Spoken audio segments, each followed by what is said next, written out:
This is part 2 of the MOPTA Task 2 video. This is an important video because it talks about the 5 secrets that will help you be successful in completing all of the tasks for the MOPTA. Let's take a look. This slide shows you how to pass the MOPTA. You can see the points distribution, and you can also see how important task 4 is. It's 32 points out of a possible 60. That's slightly over half of the total points possible for the MOPTA. That's why I'm preparing a separate task 4 video and separate support files to help you be successful with this very critical task. All you need to pass is 37 points.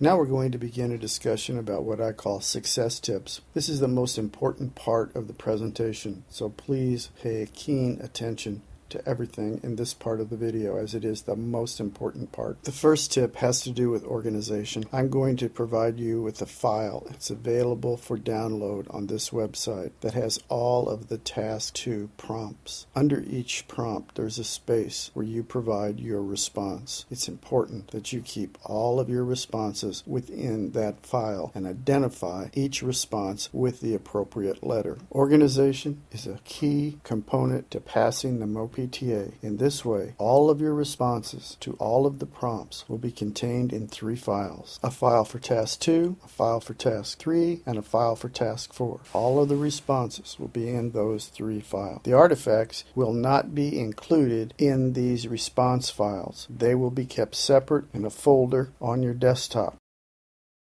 Success tip number 2 is the most important of the 5 success tips.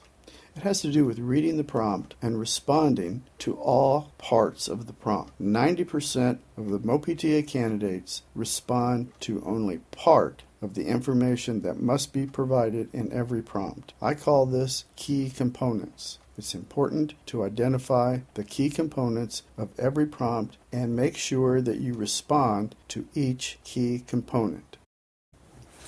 You can see in this slide what I'm talking about. All of the areas identified with blue text represent a key component of this prompt and require a response. You must train your eye to identify all of the key components in every prompt, and subsequently, the best way to do this is to create a list, as indicated on the right. Making use of a list is the only way that you can guarantee that you're going to respond to all of the key components within the prompt. Let me take a moment and provide you with a perfect example. Look at the list on the right, at the very bottom. Learning activity rationale. Above that, you can see instructional strategy rationale. 95% of the candidates that do the MOPTA ignore this component. They do that because they have not trained their eye to identify all of the key components contained within every prompt. I know this because I'm a trained MOPTA rater, and I've seen this time after time as I've reviewed portfolios submitted by candidates.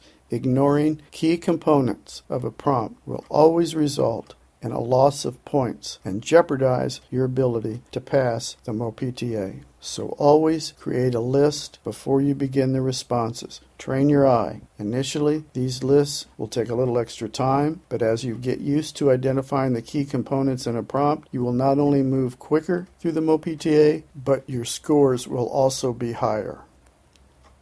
Success tip number 3 has to do with what I call using a keyword lead. Now, a lead is words from a key component that you should use in your response. These leads help guide the eye of the rater through your response, guaranteeing to him or her that you have all of the key components and you're discussing each one of them. Making use of success tip number 3 will always guarantee you higher points on your MOPTA score.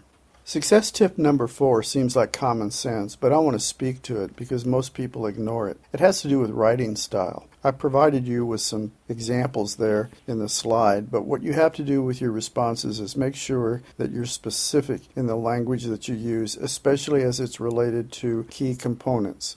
You can see the example there, using the word reason instead of rationale. Here's another example. Using the word activity instead of learning activity. I believe this problem of being specific in your language is the result of not proofreading your responses. It's always important to write your response and then at a later date proofread it to improve clarity, but also to improve your score. Incidentally, on this slide, you'll notice at the bottom the words instructional strategies and learning activities.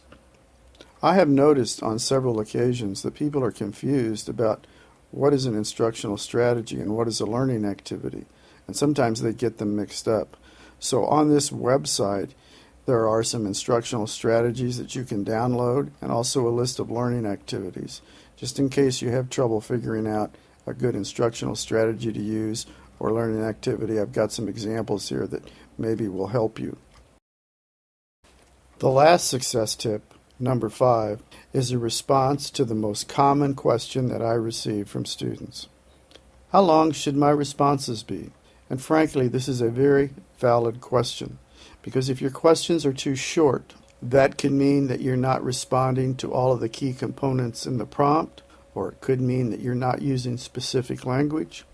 In any event, you're going to suffer a loss of points because your response is simply too short. On the other hand, if your responses are too long, you run the risk of exceeding the character limit, and subsequently then you can't upload your response until you make serious edits. The character limit for all of the tasks range from 21,000 to 22,500 characters. So now the question is, how do I convert characters to words? Because it's impossible to count all of the characters in a response. The answer to the question is, you can't. So to help you with this dilemma, I have created a word count chart for every response for tasks 2, 3, and 4. The chart illustrates the recommended number of words for every response in those 3 tasks. This chart is available for download on this website, and using it will be a valuable tool in guiding you to complete all of the responses in all of the tasks. Currently, the only chart that's available is for task 2, but I will make one available for tasks 3 and 4 at a later date. Now we come to the most important part of the video, your part, and what you have to do. I want you to start today with task 2, complete the downloads, review the information, upload, and make sure you complete task 2 by March the 4th. You now have the best tools and the best information in the state to complete the MOPTA. Make sure you utilize this information. This concludes the presentation. I will make more information available as we move through the MOPTA process. Remember, always contact me if you need any help or if you have any questions. Thank you for your time.